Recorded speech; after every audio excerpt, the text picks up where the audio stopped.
முன்னெடுத்துக்கு அப்புறம் எம்ஜிஆர் பொதுச்செயலர் அம்மாவுக்கு அப்புறம் கழக பொதுச்செயலர் அப்படின்னு கழக பொதுச்செயலாளர் தான் பொதுக்குழு தீர்மானத்திலும் செயற்குழுவிலும் பொதுச் செயலாளர் அண்ணன் எடப்பாடி பழனிசாமி தான் கொடுத்துருக்காங்க.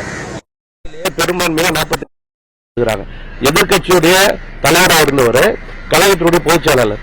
இந்த நேரத்தில் உங்களுக்கே தெரியல, மீடியாக்காரர் நண்பர்களுக்கே தெரியும், இந்த நேரத்தில் 47 எம்எல்ஏ ஆட்சியர் பொதுச் செயலாளராக இருக்கக்கூடியவர் யாருன்னு கேட்டா அண்ணன் எடப்பாடியார். அவர் தான் கழகத்தினுடைய நிரந்தர பொதுச் செயலாளர். ரொம்ப நன்றி. புரட்சித் தலைவி அம்மாவால் உருவாக்கப்பட்ட இயக்கம் உங்களுக்கே தெரியும். எவ்வளவு பிரச்சனை வந்த போது கூட அதிமுக பக்கம் திமுக பக்கம் யாருமே ஒருத்தர் கூட போகல, மற்ற கட்சியை சார்ந்து அங்கேயும் போகல. எடப்பாடியார், புரட்சி தலைவி அம்மா, எம்ஜிஆர் அப்படிதான் இருந்தோம். அது அந்த வழியில மீண்டும் பயணிப்போம்.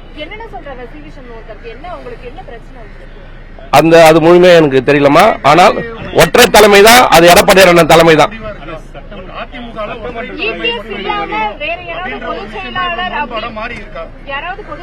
அது செயற்குழு பொதுக்குழு இருக்குது, கழக உறுப்பினர்கள் இருக்காங்க.